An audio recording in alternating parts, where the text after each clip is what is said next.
Hi friends, welcome back to my channel. இன்னைக்கு என்ன video பார்க்குறீங்க அப்படின்னா எப்படி வந்து ஸ்டடி டைம் டேபிள் போடலாம், எந்த டைமுக்கு படிக்கலாம், ஹவுஸ் ஒய்ஃபாக இருக்கிறவங்க ஜாபுக்கு போயிட்டு எப்படி படிக்கலாம், இந்த மாதிரிலாம் வந்து நிறைய டிப்ஸ் வந்து நான் உங்களுக்கு சொல்லியிருக்கேன். வீடியோவை ஸ்கிப் பண்ணாமல் பாருங்கள்.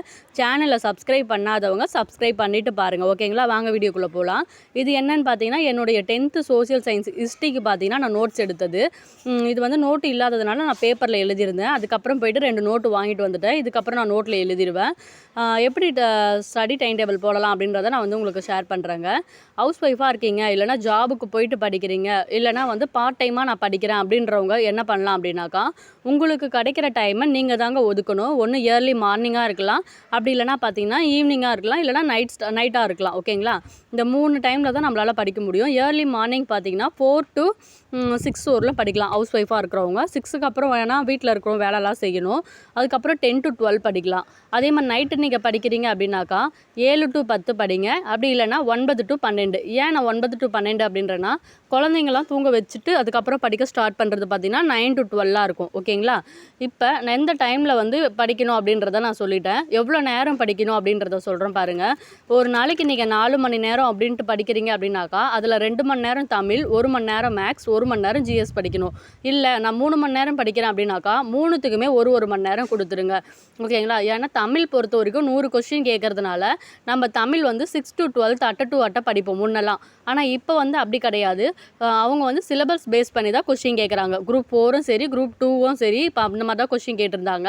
அதனால் நீங்கள் என்ன பண்ணணும், தமிழை பொறுத்த வரைக்கும் பார்த்தீங்கன்னா புக்கு வந்து 6 to 12 அட்டை டு அட்டை படிக்கக்கூடாது. சிலபஸில் தேவையான கண்டென்ட்டை மட்டும் நீங்கள் தேடி எடுத்து படிக்கணும். உங்களுக்கு அந்த மாதிரி எப்படி சிலபஸில் வந்து எந்த பேஜில் இருக்குது அதெல்லாம் உங்களுக்கு தெரியல அப்படின்னாக்கா நீங்கள் கமெண்ட்டில் சொல்லுங்கள்.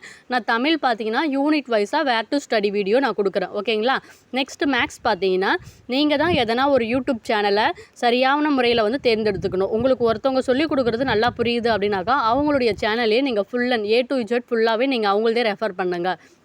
அதுக்கப்புறம் மேக்ஸ் பார்த்தீங்கன்னா ப்ரீவியஸ் இயர் கொஷின் வந்து நீங்கள் போட்டு பாருங்கள். ஜிஎஸ் வந்து எப்படி படிக்கணும் அப்படின்னாக்கா யூனிட் வைஸ் தாங்க போகணும்.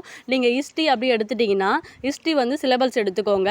சிலபஸில் A to Z இந்த டாபிக் எங்கெங்கெல்லாம் இருக்குது அப்படின்றத ஃபஸ்ட்டு நீங்கள் வேர் டு ஸ்டடி பண்ணணும். அதுக்கப்புறமா நீங்கள் படிக்கணும். அதுக்கப்புறமா தான் நீங்கள் நோட்ஸ் எடுக்கணும். ஓகேங்களா, இந்த மாதிரி தாங்க நீங்கள் படிக்கணும். இப்போ ஏன் நீங்கள் போயிட்டு நியூவாக ஸ்டார்ட் பண்ணுறவங்க டெஸ்ட் பேட்ச் தயவு செஞ்சு ஜாயின் பண்ணாதீங்க. ஏன்னா நீங்கள் வந்து இன்னும் சிலபஸை கவர் பண்ணலை, எங்கே இருக்குன்ட்டு உங்களுக்கு தெரியல. இதுக்குள்ளேயும் நீங்கள் போயிட்டு டெஸ்ட் பேட்ச் ஜாயின் பண்ணிட்டீங்க அப்படின்னா அவங்க கொடுக்குற ஸ்பீடுக்கு உங்களால் போகவே முடியாது. அதனால் நீங்கள் நியூவாக ஸ்டார்ட் பண்ணுறீங்க அப்படின்னாக்கா ஃபஸ்ட்டு நீங்கள் சிலபஸை ஃபுல்லாக கவர் பண்ணிவிட்டு அதுக்கப்புறமா நீங்கள் டெஸ்ட் பேட்ச் ஜாயின் பண்ணுங்கள்.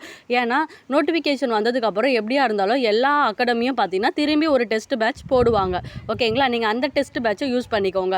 இப்போ போடுற டெஸ்ட் பேட்ச்லாம் நீங்கள் யூஸ் பண்ணணும் அப்படின்ட்டு அவசியம் கிடையாது. சிலபஸ் ஃபுல்லாக கவர் பண்ணவங்க மட்டும் இப்போ வந்து டெஸ்ட் பேட்ச் ஜாயின் பண்ணி நீங்கள் டெஸ்ட்டு போட்டு பார்க்கலாம். இப்போ இந்த வீடியோ உங்களுக்கு பிடிச்சிருந்தது அப்படின்னா லைக் பண்ணிவிட்டு சேனலை சப்ஸ்கிரைப்